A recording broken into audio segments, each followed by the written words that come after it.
महेश चौहान।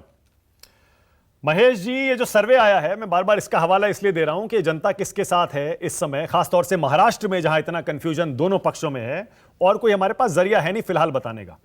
यह सर्वे महाराष्ट्र के बारे में कह रहा है एनडीए को 22 से 24 सीटें मिलेंगी महेश जी, और आपके इंडिया अलायंस या महाविकास अघाड़ी को 16 से 18। इसीलिए आप समझ सकते हैं हम कि दोनों तरफ इतना कंफ्यूजन और खींचतान क्यों है। महेश जी बोलिए। मानक जी, देखिए, अभी सर्वे दो है जिनकी बात हो रही थी। एक सर्वे जो आपने जिसका जिक्र किया, और दूसरा कांग्रेस का इंटरनल सर्वे। हाँ।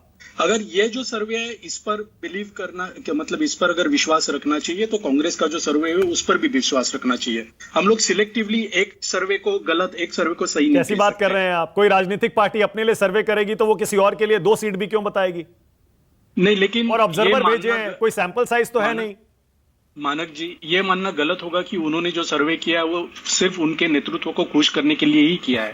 अगर इसका कुछ सबूत आपके पास होगा तो आप ये बात करते। अब बीजेपी का सर्वे तो कह रहा है कि वो सारी सीटें जीत रहे हैं महाराष्ट्र में, अब बताइए।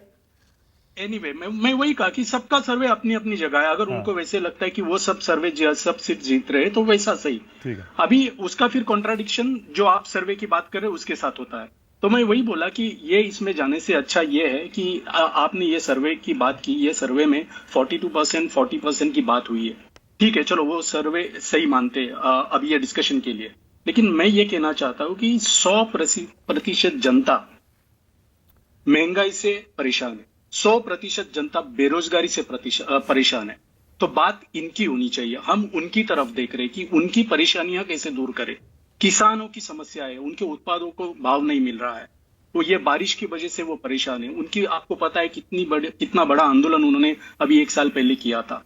तो ये जो समस्या है, ये समस्या से मतदाता बहुत परेशान है। इसलिए शायद ये आपने सर्वे देखा, उसमें वो जो परसेंटेज कम हुआ है, वो जो सीटें कम हुई है, और जैसे कि आपने कहा ये बहुत जल्द होगा और 6 महीने 8 महीने बाकी है। अगर 100% लोग महेश भाई इस सरकार से परेशान है तो आपके 3/4 लोग बीजेपी के साथ क्यों चले गए?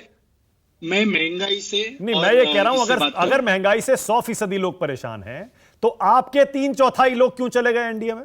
इसका एग्जाम्पल मैं आपको कर्नाटक चुनाव से दूंगा, जहां पर बीजेपी की हार हुई और कांग्रेस की जीत हुई। ये मेरा आपको इसका सबूत है। दूसरी बात मैं ये कहना चाहूंगा, मैंने ये नहीं कहा कि ये सरकार से, मैं कह रहा हूँ महंगाई बेरोजगारी। आपको ऐसा क्यों लगा कि ये सरकार जिम्मेदार है महंगाई को और बेरोजगारी? तो और कौन जिम्मेदार? मैंने कहा सरकारी जिम्मेदार होती है, महंगाई हो या जो भी हो। ठीक है, तो ये आप बात मानते हो कि ये सरकार है जी? अरे आप मेरे सवाल का जवाब दीजिए, मुझे मत फंसाने की कोशिश करिए। नहीं महेश जी, मैं कह रहा हूं अगर 100% जनता परेशान है तो क्या जनता का मूड अजीत दादा पवार और उनके साथी नहीं समझ पाए क्या? उधर चले गए। आप सुनिए, मैं अभी अजीत दादा पवार और उनके साथी की भी बात करता हूं। अभी थोड़ी देर पहले बीजेपी के प्रवक्ता ने यहाँ पर यह कहा कि जिसको वो घमंडिया कहती है, इंडिया में जो दल है वो दल एक दूसरे के अपोजिट विचारधारा के है। तो अभी आपने अजीत पवार जी की बात की, तो अजीत पवार जी की और बीजेपी की विचारधारा समान है क्या? अजीत पवार जी ने हिंदुत्व का स्वीकार किया है क्या? उन्होंने सेक्युलरिज्म छोड़ दिया है? नहीं है। तो बीजेपी की प्रवक्ता को मैं ये पूछना चाहूंगा, मेरा खत्म होने के बाद वो जवाब दे कि क्या उनकी गठबंधन में ये अपोजिट दल एक साथ नहीं है? वो इंडिया को घमंडिया कहती है। अभी मैं तो बोलता हूँ कि ठीक है, हमें हमारी इंडिया पर घमंड है, हमें हमारी इंडिया पर गर्व है, हमारे इंडिया पर हम प्यार करते हैं। मैं नहीं कहूंगा इंडिया के जिस शब्द में इंडिया हो उसे घमंडिया नहीं कहना चाहिए और पाखंडिया भी नहीं कहना चाहिए। आई एम सॉरी, मेरे दोस्त है यहाँ पर कांग्रेस के, लेकिन इंडिया का नाम जब हम लेते हैं आदर से लेना चाहिए। जो भी कुछ हो। मेरा तो मतलब शरद पवार नहीं जा रहे ना, और आप, क्योंकि आप उन्हीं के नेता हैं, उन्हीं के प्रवक्ता हैं, नहीं जा रहे ना एनडीए में? मानक जी, मैं 2 बातें कहकर मैं रुकूंगा। पहली बात, हम नहीं जा रहे। शरद पवार जी ने बहुत बार ये क्लैरिफिकेशन दिया है। दूसरी बात, जो संभ्रम की बात हो रही थी 2-4 दिन में मीडिया में और सब जगह पे, वो संभ्रम के बारे में भी बात करना चाहूंगा आपसे। शरद पवार जी ने खुद तो एक क्लैरिफिकेशन दिया है कि ऐसी कुछ ऑफर आई नहीं है। अभी अगर दूध का दूध पानी का पानी करना है तो बीजेपी की प्रवक्ता यहाँ पर बैठी है, उनसे पूछा जाए कि ये ऑफर दी गई थी कि नहीं गई? नहीं, प्रवक्ताओं को कैसे पता? दी गई थी। प्रवक्ताओं को कैसे पता? ऑफर किसने दी है?